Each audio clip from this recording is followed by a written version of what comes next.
안녕하세요.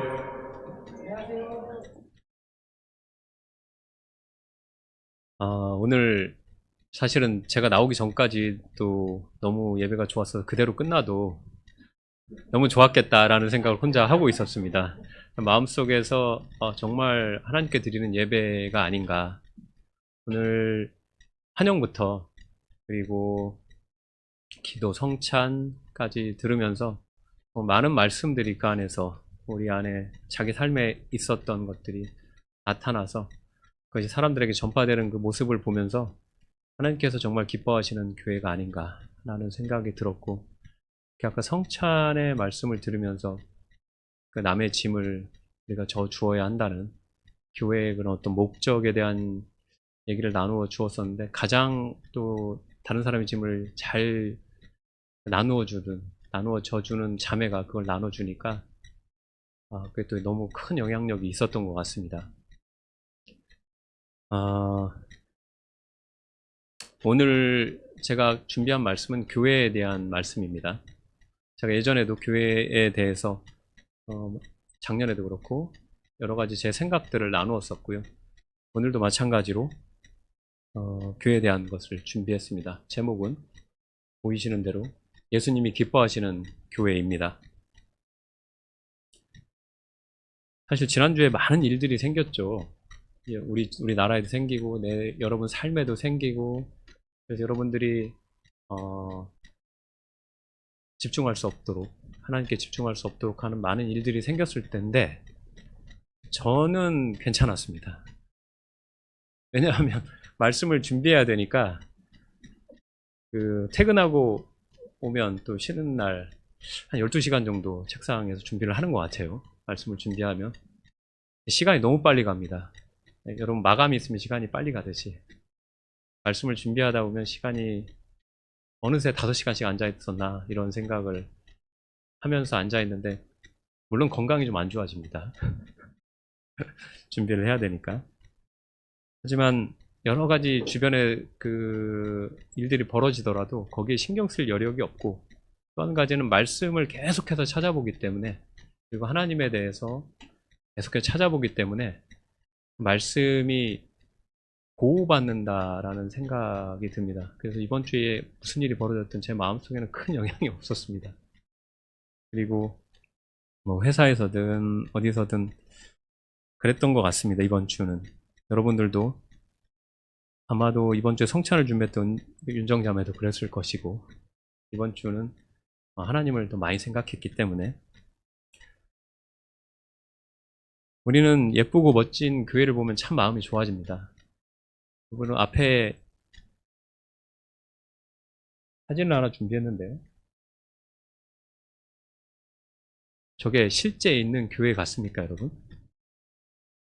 실제로 있는 교회입니다. 언젠가, 예, 언젠가 저런 곳에 방문해서 같이 저런 곳에 기도하고 예배를 드린다면 참 좋겠다는 생각을 했었습니다. 지난주에 각 그룹별 예배를 드렸잖아요.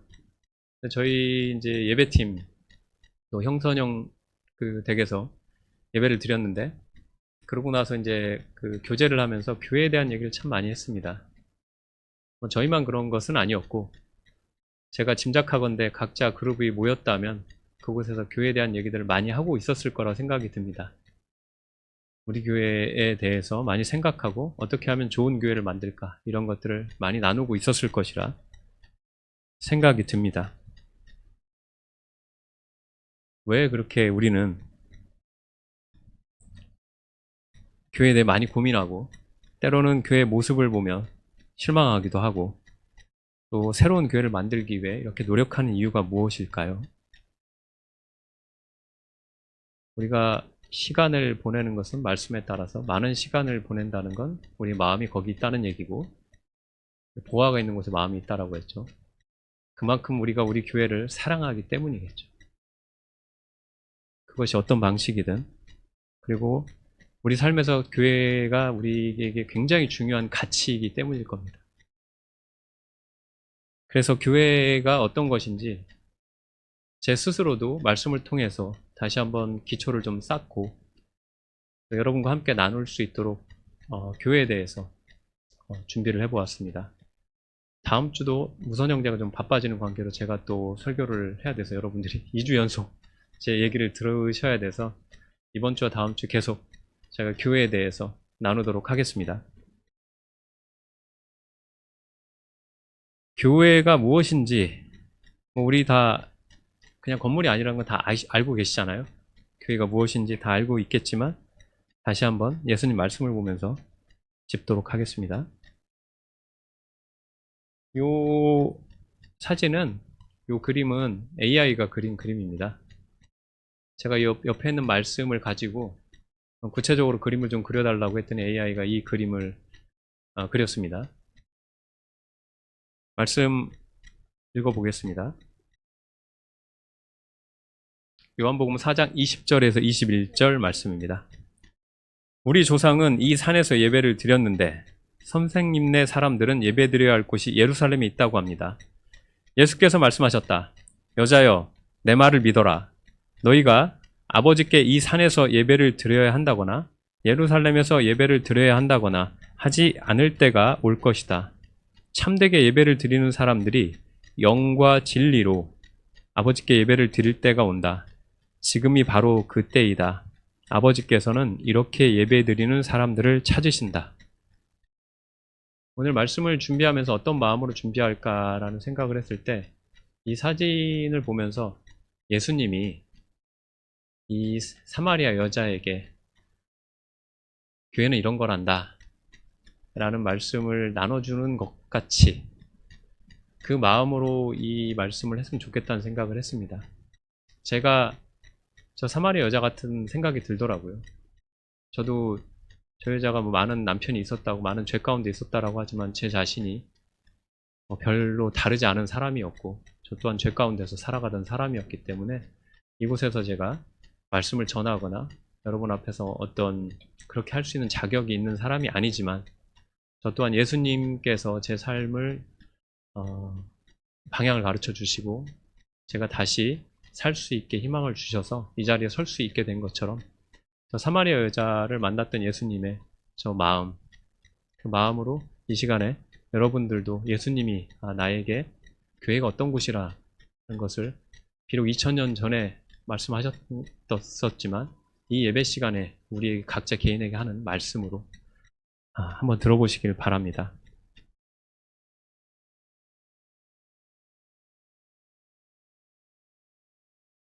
요 말씀을 잘 살펴보면 예배를 드리는 장소에 대한 얘기를 하죠.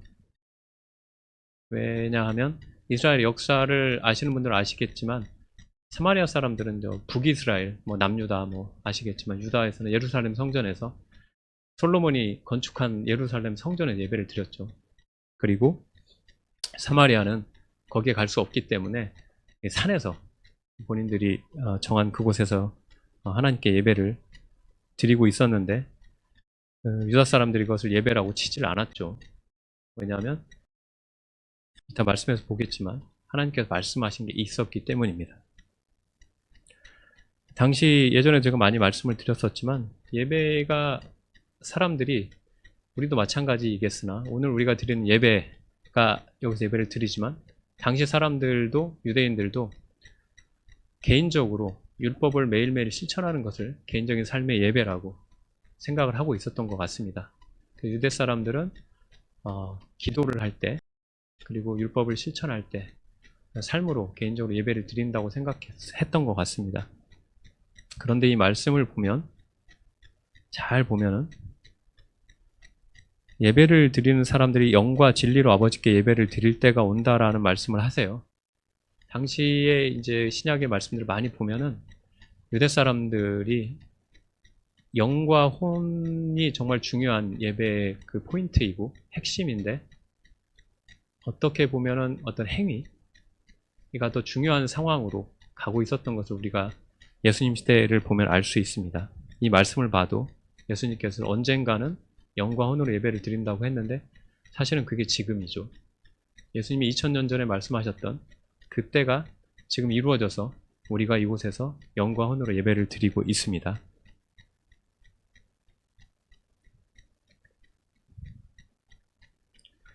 이스라엘 사람들이 사실 그 삶에서 예배보다 예수님 당시에는 예루살렘에서 드리는 예배를 상당히 중요시하고 장소를 중요시하고 우리 또한 우리가 자꾸 잊어버립니다. 교회가 어떤 장소나 조직이 아님을. 왜 유대 사람들이 그렇게 되었는지 이 말씀에 나와 있는데요. 신명기 25장 8절에서 22절 말씀 중에 8절, 9절 그 말씀 8절하고 22절 말씀을 제가 보겠습니다. 그들 가운데 머물 수 있도록 그들에게 내가 머물 성소를 지으라고 하여라. 내가 너희에게 보여주는 모양과 똑같은 모양으로 성막과 거기에 쓸 모든 기구를 만들어라. 내가 거기에서 너를 만나겠다. 내가 속죄판 위 곧 증거계에 있는 두 그룹 사이에서 이스라엘 자손에게 명할 모든 말을 너에게 일러주겠다. 이 신명기의 말씀은 성막을 예수님께서 하나님께서 만들라고 하시고 그 안에서 이스라엘 사람들을 만나겠다라고 말씀을 하십니다. 하나님 만나는 장소는 성막이었습니다. 이스라엘 사람들이 하나님을 유일하게 만날 수 있는 곳이었습니다. 그리고 이것이 솔로몬이 성전을 지음으로써 뒤에 있는 그림이 사실은 저 일러스트가 솔로몬이 지은 성전입니다. 성막이 안에 있는 것들이 그대로 저 안에 들어가서 솔로몬의 성전이 되었고 그 이후로 이스라엘 사람들은 저기서 제사를 드리고 저기서 하나님을 만날 수 있었습니다. 제사장만 만날 수 있었죠. 하나님이 이렇게 얘기를 했기 때문에 예루살렘이 그렇게 중요했던 것이었습니다. 왜? 하나님을 만날 수 있는 유일한 곳이기 때문이었죠. 물론 이 순간에 아까 말씀에서 그 사마리아 여자와 말씀을 나누셨던 예수님의 말씀이 실현돼서 본인이 십자가를 짐으로써 최후의 제물이 되셨고 더 이상 하나님이 저 예루살렘 성전에서만 만나시는 그 일이 그 커튼이 찢어지면서 사람들이 모든 곳에서 그러니까 영과 혼으로 예배드릴 수 있는 곳에서 하나님 만날 수 있는 그 시기가 열리게 되었던 것이죠. 그래서 더 이상 예배드리는 장소의 의미는 예수님이 십자가를 진 이후로 다 없어졌습니다. 그래서 출애굽기인데 제가 수정을 했던 죄송합니다. 제가 아침에 수정을 했는데 수정된 파일을 하지를 못했던 것 같아요. 아마도 출애굽기 25장 말씀이 맞을 것입니다. 네.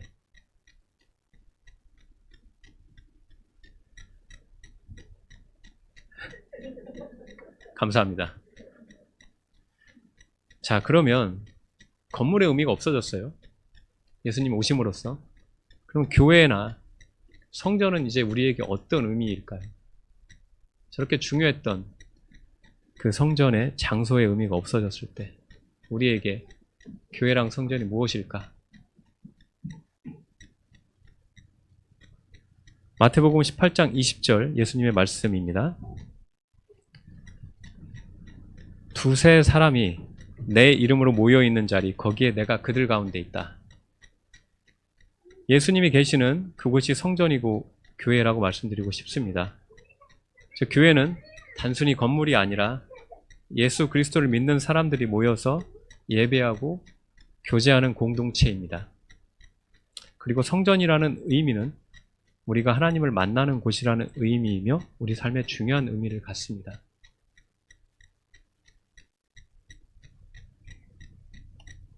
이 마태복음 말씀을 해석해보면 교회는 예수님의 이름으로 모이는 사람들의 모임입니다. 예수님은 에클레시아라는 표현을 했습니다. 예수님께서 직접 교회라는 단어를 말씀하신 게 두 군데 나옵니다. 성경에. 신약 성경에 보면 그 첫 번째는 베드로가 신앙 고백을 하죠. 주님은 살아계신 하나님의 아들이십니다. 그랬을 때 예수님께서 너의 위에 내가 교회를 세우겠다라고 표현을 하실 때 그때 교회라는 말이 나옵니다. 또 한 군데는 아까 윤정자매가 읽었던 말씀과 비슷한 맥락에 형제가 너에게 죄를 지었을 때 너희가 가서 그에게 얘기하고 두세 사람이 가고 그리고 교회에 얘기하여라 라고 했던 그 두 군데가 예수님이 유일하게 교회에 대해 말씀하신 성경에 나온 두 곳입니다. 이곳에서 예수님이 썼던 교회의 그 단어는 지금 우리가 신약의 성경의 교회라고 표현이 돼 있어서 모일교, 배울회인가 뭐 하여튼 이렇습니다. 배울교, 모일회인가 그렇대요. 배울교, 모일회. 이게 원래 이 단어가 아닙니다. 원래 예수님이 말씀하셨던 그때 당시에 예수님 말을 표현했던 건 에클레시아라는 에클레시아. 그러니까 여기는 우리가 침례가 아니고 세례를 올 때 침례를 세례로 썼던 것처럼 성경을 번역할 때 교회라는 말이 들어온 거죠. 그러면서 우리 속에 교회 하니까 장소, 모일, 우리 마음속에는 이제 그렇게 많이 들어간 조직이나 장소. 예수님께서는 에클레시아라는 표현에서 우리가 모인 곳, 그러니까 에클레시아라는 표현은 부르심을 받은 사람들의 모임이라는 얘기입니다. 그래서 즉 부르심을 받은 사람들이신 여러분들이 모여있는 지금 이곳이 교회라는 거죠. 그래서 그 신약시대에도 교회를 표현할 때 지금 우리가 교회를 표현하면 우리는 어떤 무슨 광성교회, 무슨 교회, 이러한 어떤 지금 하나의 개 교회를 표현하거나 또는 어떤 조직으로 되어 있는 교단, 기독교 장로회, 뭐 감리회, 이런 식으로 우리 생각에는 굉장히 많이 생각을 하지만 당시에는 이 제자들이 모여있는 모든 것을 교회라고 불렀죠. 에베소에 있는 제자들이 모인 곳, 에베소 교회. 데살로니카에 있는 사람들이 모인 곳, 데살로니카 교회. 일산 쪽에 사람들이 모인 곳, 일산 교회. 그래서 우리가 모인 그곳은 교회가 되기 때문에 우리가 만약에 저 강서에 가면 강서에 있는 교회가 될 것이고, 교회라는 명칭이 그렇게 우리의 그냥 교제이기 때문에 그곳이 에클레시아고 교회가 됩니다. 두 번째로 아까 두세 사람이 내 이름으로 모인 곳이 교회라고 했죠. 내 이름을 모인 곳에 예수님이 계시겠다라고 했으니까 그곳이 성전이 되는 곳이고, 그래서 가장 작은 단위의 교회는 쉽게 얘기하면 가정이, 부부가 크리스찬이라면 교회가 될 것입니다. 또한 조금 더 확장돼서 우리가 소그룹으로 모여서 삶을 나누죠. 그리고 예수님을 기억하려고 하는 그곳이 또 교회가 되겠죠. 마찬가지로 우리의 패밀리 그룹이 모여서 예수님을 기억하고 또 나누는 그것도 교회가 될 것입니다. 즉 우리의 교회는 말씀드렸던 것처럼 우리가 모여있는 곳, 제자인 내가 모여있는 곳, 그런 곳들이라고 말씀을 드렸습니다.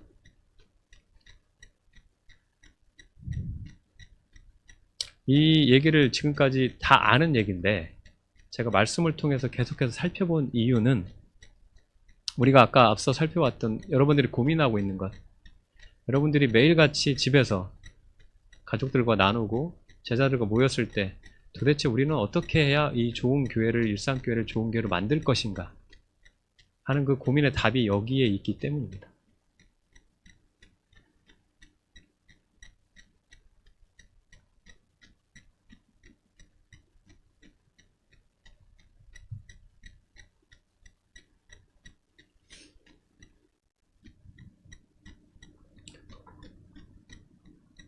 우리가 그렇게 교회를 뭔가 좋은 교수를 만들기 위해서 고민한 이유는 또 한 가지는 한편에서는 반대쪽에서 우리가 이 교회에서 보수할 곳이 있기 때문이라고 생각하기 때문일 것입니다. 우리가 뭐 제가 얘기하지 않아도 우리 교회에서 어느 부분에선가 우리가 조금 더 보수하고 더 나아질 부분이 있다는 것을, 그리고 그렇게 해야만 한다는 것을 다 각자 느끼고 계실 겁니다. 고린도전서 2장 19절에서 22절 말씀을 보면서 계속 말씀 이어가겠습니다. 그러므로 이제부터 여러분은 외국 사람이나 나그네가 아니요 성도들과 함께 시민이며 하나님의 가족입니다. 여러분은 사도들과 예언자들이 놓은 기초 위에 세워진 건물이며 그리스도 예수가 그 모퉁이돌이 되십니다. 그리스도 안에서 건물 전체가 서로 연결되어서 주님 안에서 자라서 성전이 됩니다. 그리스도 안에서 여러분도 함께 세워져서 하나님이 성령으로 거하실 처소가 됩니다. 우리 교회의 내부에 우리 스스로가 느끼는 것처럼 뭔가 문제가 있고 개선이 되어야 된다고 생각할 때 그것은 이 말씀 그대로 우리가 연결되어서 지었던 그 우리 건물이 뭔가 문제가 생겼다는 얘기죠. 예수님 안에서 성도가 되고 가족이 돼서 연결되고 세워졌던 우리의 연결이 어딘가에서 끊어지고 그리고 그 건축 재료가 되었던 우리 스스로가 시간이 지나면 건축 재료가 부서지고 그리고 변하듯이 그리고 닳듯이 우리가 그렇게 상하고 부서지고 그럼으로 인해서 연결이 끊어지고 물이 들어오고 한 부분에서 무너졌을지도 모른다는 것을 의미합니다. 그럼 우리가 어떻게 교회를 세워야 될까? 이 말씀 그대로입니다. 교회를 다시 연결하고 다시 보수하고 그래서 다시 튼튼한 그러한 건축물로 만들어야 됩니다. 어떻게 해요?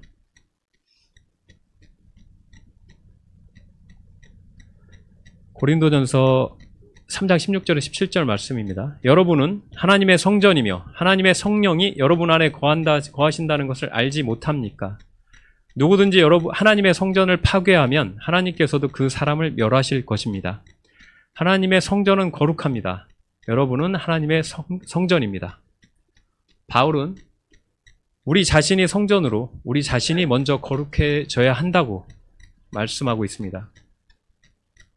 아까 말씀드렸던 대로 우리 교회가 사도들과 예언자의 기초 위에 놓은 건축물이라면 그리고 우리가 그 건축 재료라면 예수님께서 그리고 바울이 얘기했던 대로 우리 스스로가 건축 재료가 되어서 우리 자신이 먼저 깨끗해져야 됩니다.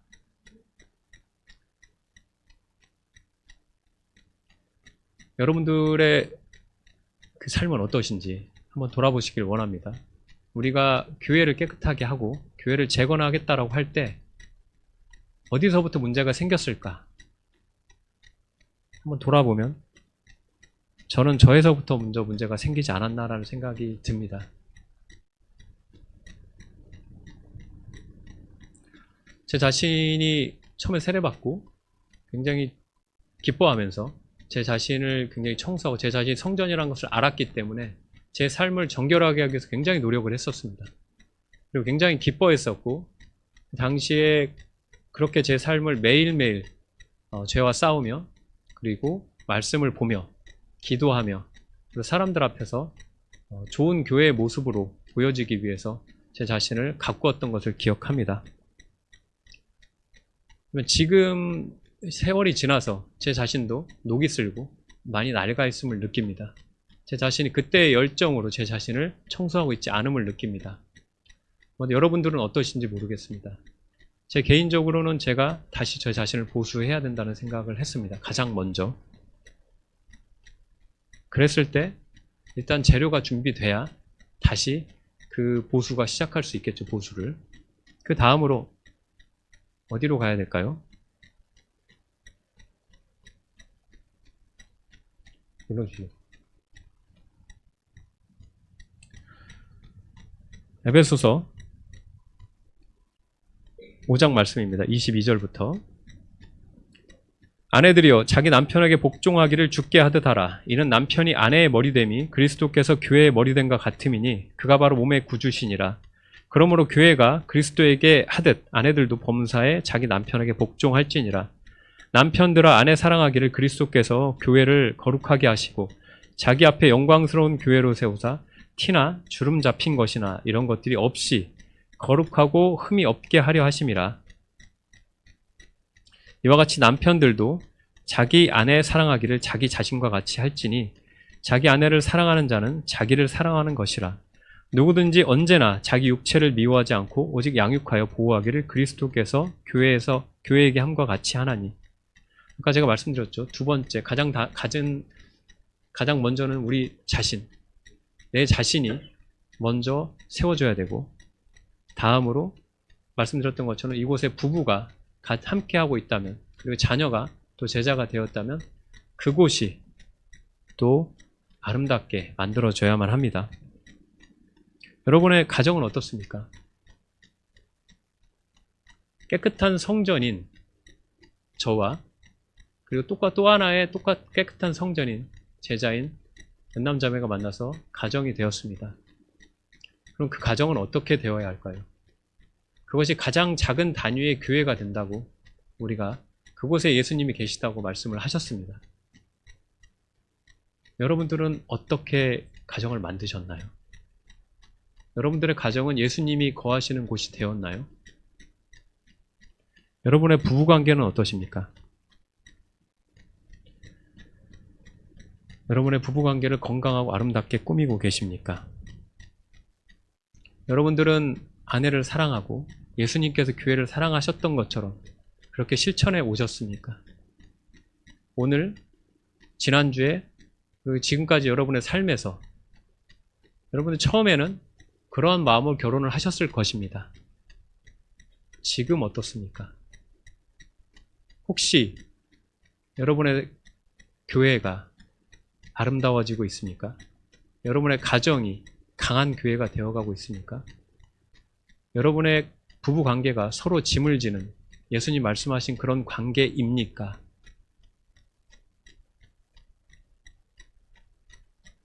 우리가 왜 지금 우리가 생각하는 현재의 모습에 이르게 됐을까? 아까 그 말씀의 그 답이, 말씀은 너무나 명백합니다. 내 자신이 좋은 재료가 되어서 내 자신들이, 우리가 모이는, 제자들이 모이는 그 가정이 좋은 재료가 되고, 그리고 우리의 부부관계, 우리의 자녀관계, 그것이 거룩하고 아름다운 교회가 되었을 때, 그것이 또 모여서 레고 블록처럼 연결되었을 때 하나의 소그룹이 되고 하나의 패밀리 그룹이 됩니다. 그럼 우리가 어디서부터 시작해야 합니까? 우리 자신에서 시작해야만 합니다. 우리가 굉장히 답을 찾아 헤맵니다. 어떻게 하면 일상교회를 좋게 만들까? 어떻게 하면 우리가 좋은 교회가 될까? 답은 말씀에 있었습니다. 우리가 왜 연결되지 못했을까? 우리가 방치했기 때문입니다. 우리가 우리 자신을 하나님 앞에서, 예수님 앞에서 청소하는 것을 방치했고, 우리가 우리 부부관계를, 그리고 우리의 자녀관계를 우리가 신경 쓰지 않았습니다. 청소하지 않았고, 낡아가고 구멍이 뚫리고 부서지고 있는데 우리가 보수하지 않았습니다. 우리가 그것을 도와주지 않았습니다. 그랬을 때 우리 중에 한 제자가 무너지고, 우리 중에 한 부부관계가 무너지고, 우리 가운데 한 소그룹이 무너지고, 그랬을 때 그들이 모여있던 그러한 패밀리 그룹이 무너지고, 그것이 쌓여서 지금의 우리의 교회의 모습이 된 것이라고 저는 말씀의 확신으로 얘기할 수 있겠습니다.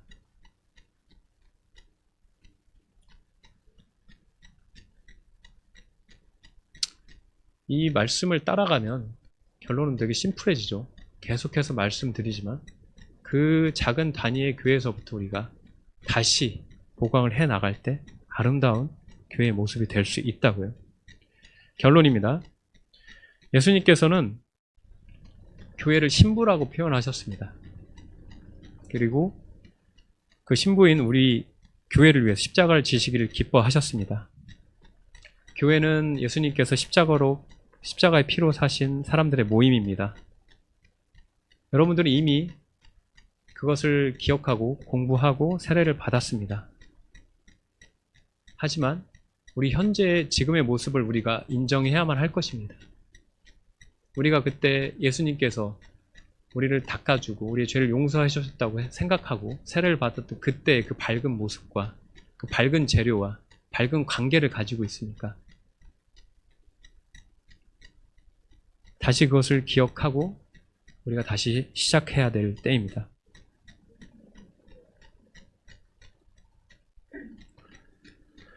우리가 예수님의 각자의 모임이 교회임을 기억하고 우리 삶을 아름답게 꾸미고 우리의 모임을 아름답고 빛나게 꾸몄을 때 말씀은 너무 정확하잖아요. 우리는 빛을 발하게 될 것입니다. 그리고 사람들은 우리가 바라는 그 빛을 찾아 초대교회가 그랬듯이 우리가 제자의 모습으로 서로의 짐을 지고 우리가 사랑하고 그렇게 빛나는 존재가 되었을 때 우리가 교회인 것을 보고 분명히 찾아올 것입니다. 그리고 우리 교회를 통해서 이 세상에서 예수님이 원하시는 그 모습을 보게 될 것입니다.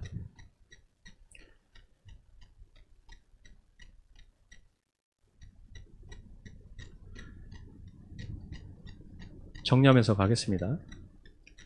첫 번째로 좋은 교회는 하나님 앞에서 올바른 나로부터 시작됩니다. 우리가 어떻게 교회를 만들까? 심플합니다. 여러분들이 매일매일 성전인 것을 기억하고 내 자신의 삶을 하나님 앞에 청소하실 때 거기서부터 시작됩니다. 그 다음으로 두 번째로는 좋은 교회는 하나님 앞에 올바른 관계를 맺는 가정, 소그룹, 그리고 패밀리 그룹이 될 것입니다. 좋은 교회를 만들고 싶습니까? 그러면 아까 말씀드렸던 대로 계속해서 제가 반복하지만 내 자신부터 그런 교회를 만들면 될 것입니다. 마지막 말씀입니다.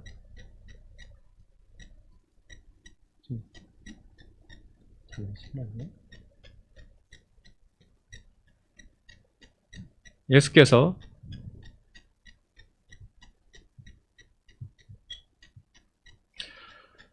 또 다른 비유를 통해서 말씀하셨습니다. 하늘나라는 마태복음 13장 31절에 32절 말씀입니다. 하늘나라는 겨자씨와 같다. 어떤 사람이 그것을 가져다가 자기 밭에 심었다. 겨자씨는 어떤 씨보다 더 작은 것이지만 자라면 어떤 풀보다 더 커져서 나무가 된다. 그리하여 공중의 새들이 와서 그 가지에 깃들인다. 하나님이 예수님을 이 땅에 심었을 때 예수님은 십자가를 통해 심겨져서 큰 나무가 돼서 수많은 사람들이 그 가지에 깃들여서 안식을 얻었습니다. 그 중에 여러분도 그 가지에 같이 와서 안식을 얻으셨었습니다. 우리 또한 예수님의 나무에서 나온 겨자씨를 이곳에 일산에 그리고 각 가정에 작은 교회로 심겨졌습니다. 그러면 우리 가정부터 그리고 우리 소그룹부터 우리 패밀리 그룹부터 그리고 우리 비로소 우리 일산 교회가 예수님 말씀대로 심겨졌을 때 큰 나무가 되어서 많은 사람들이 이 말씀 그대로 실현되어서 안식을 얻는 수많은 새들이 깃들이는 수많은 사람들이 깃들이는 교회가 될 것을 믿습니다. 그래서 혹시 소그룹에 가셨을 때 나눌 수 있도록 정리를 우리가 어떻게 해야 될까를 마지막으로 보여드리고 말씀을 마치려고 합니다. 예배 끝나시고 혹시 여러분들이 소그룹에서 아니면 사람들과 함께 계실 때 꼭 이것을 나눠보시길 부탁을 드립니다. 첫 번째로는 나의 삶이 하나님이 거하실 성전이 되도록 내가 해야 할 것은 무엇인가? 두 번째로는 나의 가정이 예수님이 거하실 교회가 될 수 있도록 내가 해야 할 것은 무엇인가? 세 번째로 우리의 소그룹, 패밀리 그룹 제자들과 관계가 거룩하고 경건한 교회가 되기 위해 내가 실천해야 할 일은 무엇인가? 이것들을 나누시면서 여러분들이 다음 한 주 동안 내 자신, 그리고 우리 가족, 그리고 우리가 있는 모임을 예수님의 거룩한 성전으로 만들었을 때 저는 이것이 쌓였을 때 우리 일상교회가 그렇게 구하고자 했던 좋은 교회가 되는 하나님이 원하시는 교회가 되는 그 답을 여러분들이 찾으실 수 있으리라 믿습니다. 말씀 마치겠습니다.